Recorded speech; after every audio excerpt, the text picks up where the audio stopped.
Hey everyone, so it has been a minute since I have done a learn from my baking mistakes video or podcast, whatever you want to call it. So here I am and just been busy, but this is something I've been thinking of, and it was this very, what do you want to call it? Formational experience for me. Formative, there we go. Formative experience for me when I was early in my baking days. And now I say this a lot, but I learned a lot of things the hard way in the beginning, and I tend to not repeat most mistakes, I guess, but doesn't mean I don't ever. And this was a huge, weird, offhand thing that I don't think would happen to most bakers, but I'm going to share it with you because some of this stuff is definitely applicable for any baker. So I had baked for somebody, and I think I was just doing some experiment baking, and so I posted whatever for cheap if anyone wanted it. I was just trying out some new stuff. And this girl bought it right away. She came to my house, she picked it up, loved it, and then soon after placed an order for a cake. And at this time, I was barely utilizing order forms or contracts or anything like that. And I wasn't really even sending out invoices. I was just like collecting cash or card when people picked it up, and I wasn't taking money up front. So if you're not doing that, this is your sign, okay? Go and start. You have to start something, right? And so she places this cake order, and it's really obscure. And I was like, okay, this is okay. I'll do these things, weird things, but okay. And the day of delivery, she tells me that she won't be able to make it to my house and asks if I can meet her about 30 minutes away from where I live. And again, I'm like, well, I have the cake already made, so I guess I'll just drive out there. And this should have been some more red flags, and it wasn't. But I said okay, and I agreed. And I drove out there, and I waited and waited and waited and waited. Like, so long. I waited for so long. She finally shows up, and she had been kind of threading like this woe is me story. And then she shows up like partying with friends. So it was just kind of this weird situation where she was definitely being dishonest. And she wrote me a check and asked if I could just wait like 2 days to cash it, and then I could cash it, blah, blah, blah. I'm like, okay, I guess. Again, I hadn't been put in this spot before and in this situation, and I was still such a new business owner, worker, baker, whatever you want to call it, that I was like, well, I need the money too, so yeah, sure, And I did, and the check cleared. No problem, thankfully. And it wasn't even for that much. It couldn't have been because I wasn't charging a ton at that time. So like maybe $30 tops. So fast forward, and again, that whole situation, it was definitely frustrating and annoying to, first of all, switch from a pickup to a delivery, and then to like leave me hanging and waiting, and then to ask me not to cash it in the check right away. Like, it just was a whole thing. And I should have had like 900 red flags and changed procedures and policies that day, but I didn't. So then not long after, she orders another cake, and it's a baby shower cake, and I think it was a gender reveal cake. It was a gender reveal cake, and it was a vanilla cake that was dyed on the inside, whatever the color was, I don't remember, and then with a vanilla pudding and fresh strawberries inside, fondant on the outside. So we had this scheduled, and again, this was before I was charging deposits. So obviously it took me way too long to start charging deposits. And I had her down to pick up this cake at like noon on a Saturday, right? So Saturday spots are coveted, and people need those. And really, at this point, any of my spots are coveted, and people are like, yes, I want it. I'll pay for your time, done. And they'll pay, deposits. And so she doesn't show 12, 1, 2, and she's not responding to my messages. And then when she does, she's like, I'm at work and I can't leave. Or, you live really close to my friend and she'll be over. She'll come get it, blah, blah, blah.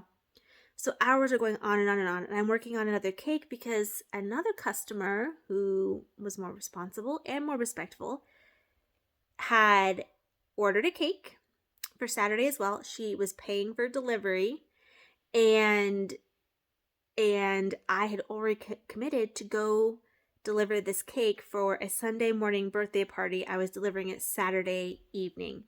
And I don't remember the time.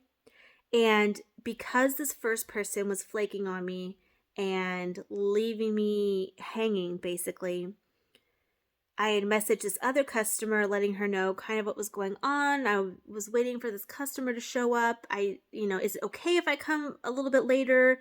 Or if not, I totally understand. I will be there exactly on time. And this customer was so nice. She's like, no, it's fine. Like, just, bring it. We'll be in bed by 9. So just before then, kind of a thing. She was super nice about it. And so I'm kind of waiting and trying to figure out my day and what to do. And then this other person with the gender reveal cake is just all over the place. First she's saying she's not home, and then she's saying she's at work, and then she's saying she's too far, and then she's saying someone else is going to get it, and just weird stuff all day. And it was literally all day of dragging me along, and I have this whole cake already made. So finally, we come to the agreement that I will take the cake to her friend's house, which was about 15 minutes from me, so not too bad. And it was kind of on the way back from the house I was just coming to.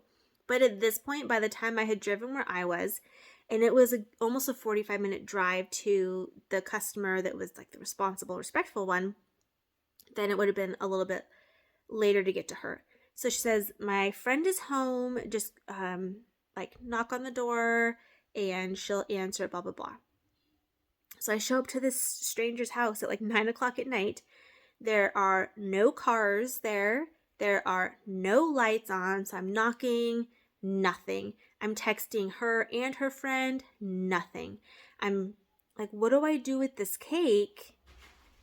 And I didn't have the space for some reason. I don't remember. So maybe it was a Friday night, Saturday morning thing.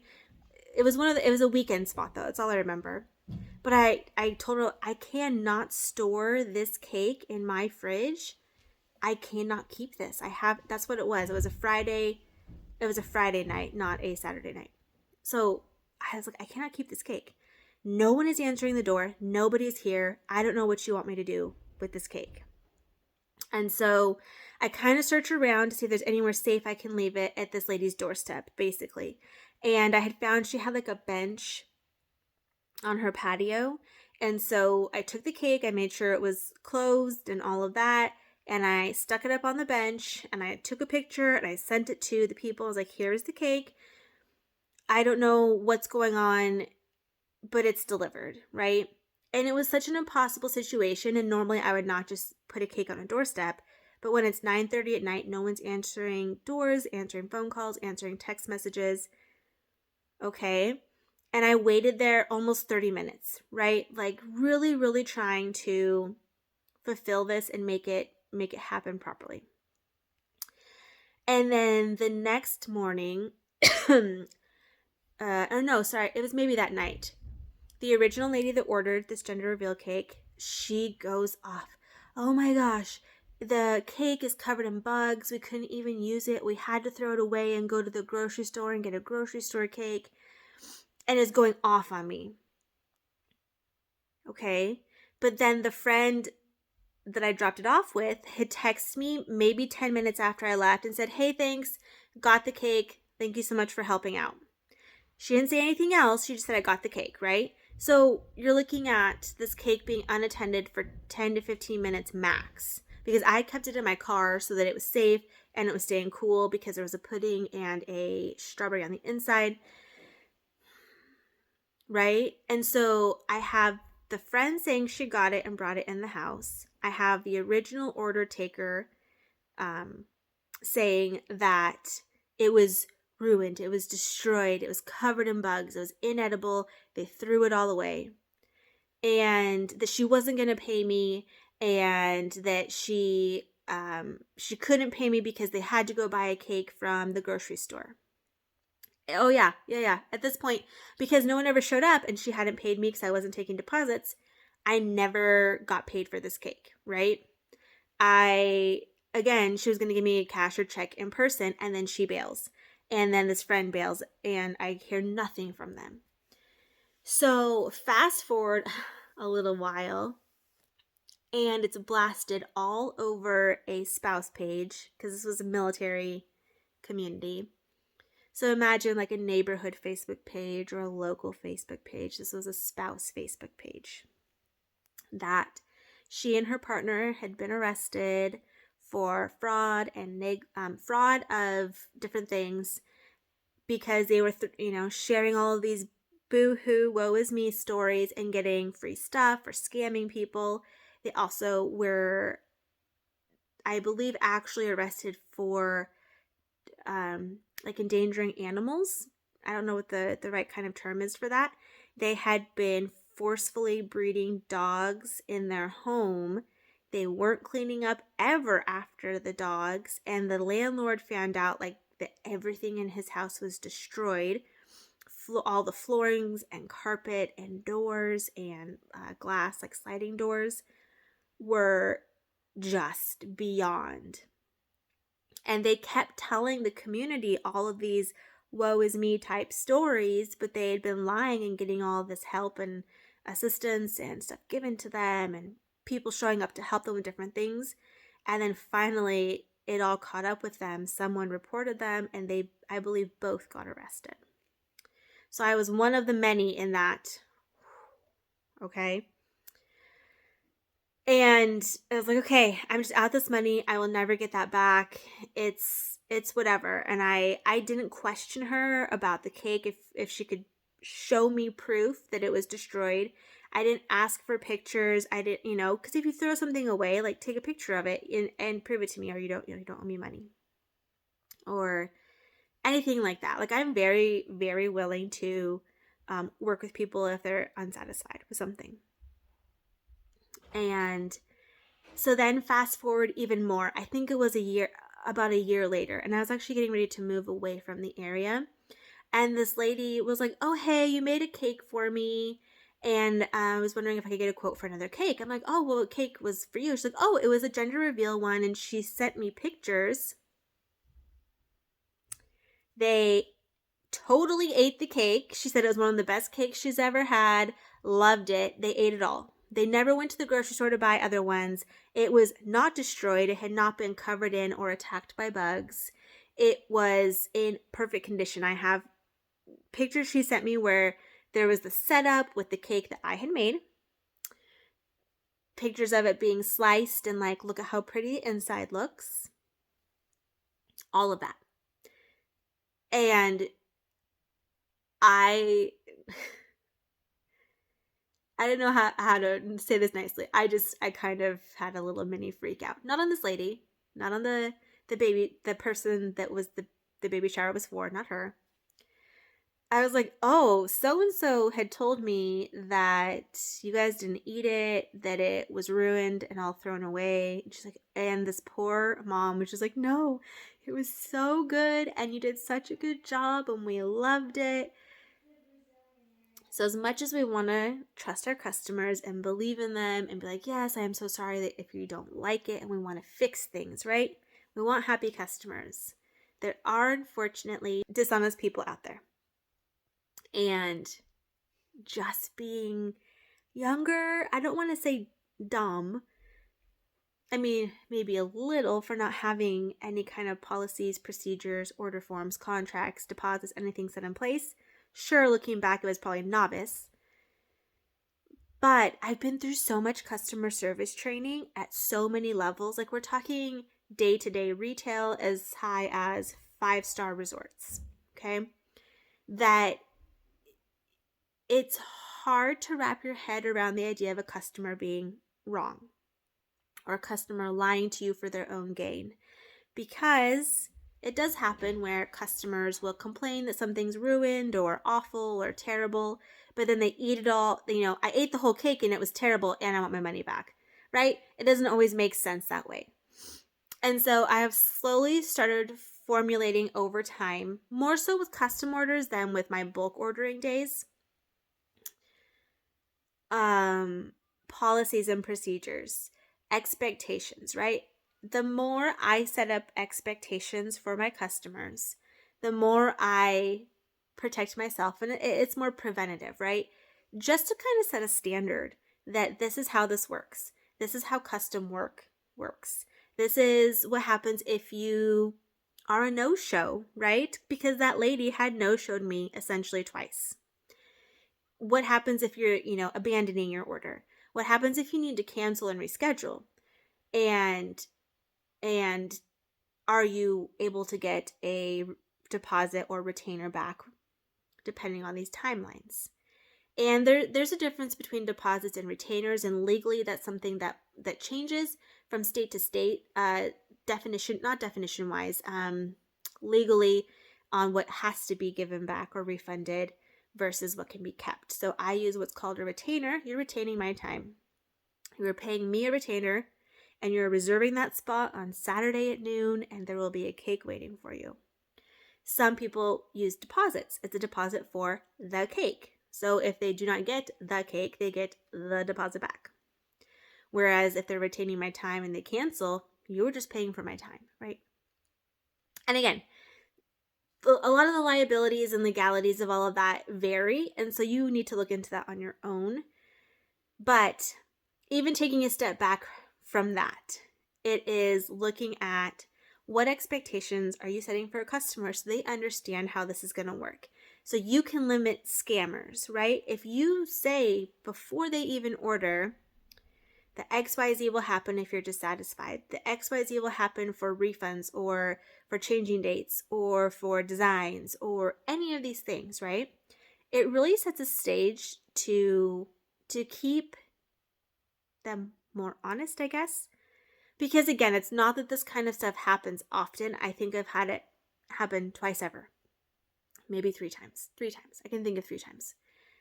The fact that I can barely think of 3 for the past 7 years is decent. So it's something you have to start formulating.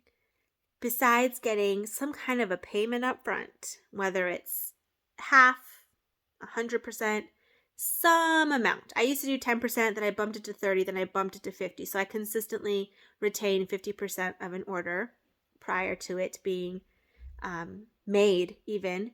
And then the other 50% is due before pickup. So a lot of people will just pay it all up front, which is fine too. Setting some kind of standard like that to keep some of that liability. It's a lot of liability for you to take on if you're not getting any deposits and then they just no-show, they flake, they whatever, right? They're not out anything. They have no skin in the game if they're not doing some kind of a monetary exchange prior to you making anything, right? It's easier to walk all over you if there's no downside to them.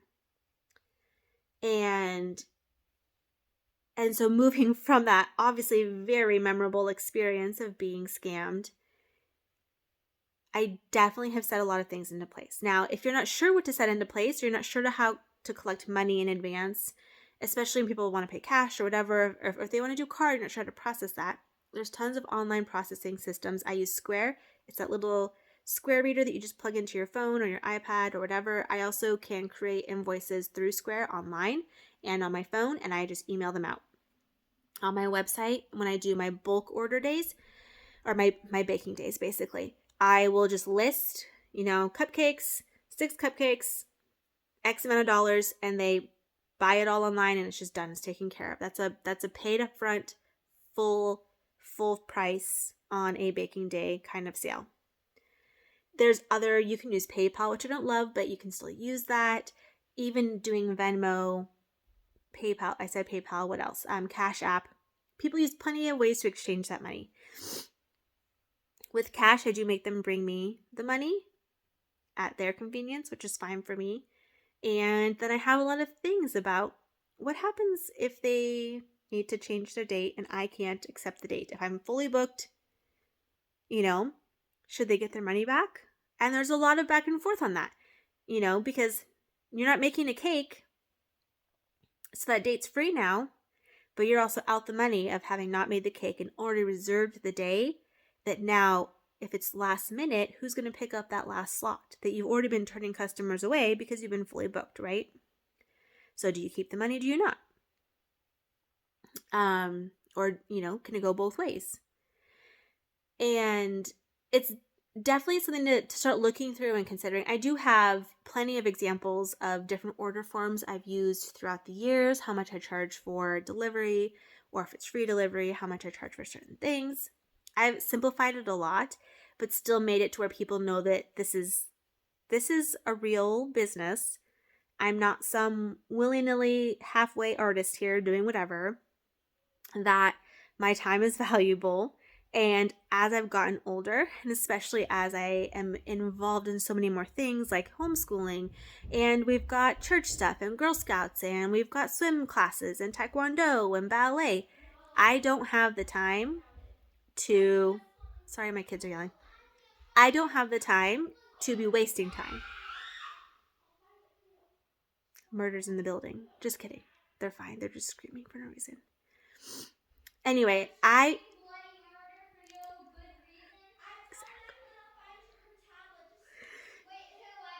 Oh, they're fighting over tablets. Isn't that fun? Parenthood is fun. Anyway, we have so much going on. I value my time that I'm not going to give it up willy-nilly.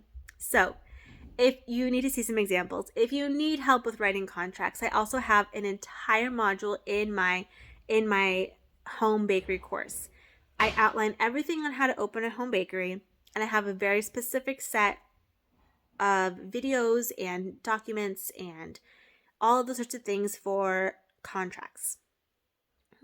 And it's important. You've got to have something. And again, there's legal stuff where you need to look into what is or isn't legal for your area and what you can or can't require. But I do have that all laid out in my Opening a Successful Home Bakery course. So if you want to see that, I can also post a link. And if you just need a couple of examples, I have some videos somewhere that I can share with you on what my different order forms have looked like. I'm always happy to help and answer questions on, how to kind of prevent these things, because it's a big bummer when it happens, and I haven't had it happen for such a long time. But so many home bakers don't set themselves up for success because they're not requiring these sorts of guarantees for themselves, that they're not solidifying their time and maybe not valuing it as much because they're so excited for an order, and then you get pumped and you bake something and then it's a no-show, right? So I definitely recommend getting some policies and procedures, some sort of document in place for this sort of ordering process, and also protecting you as the baker, because even though we want to make the customers happy and say, quote, the customer's always right. Yes, okay. And I strongly believe in customer service, like really good customer service. But at what point are you bending over backwards and sacrificing for them and then getting nothing in return, right? Like, where's that balance? So if you have any questions, again, I'm happy to answer them. You can comment below, or you can check out our course and I will list a link to that as well. So learn from my baking mistakes. Don't be me circa 2016, and definitely protect yourself so you don't get scammed. I hope you have a good one, and happy baking.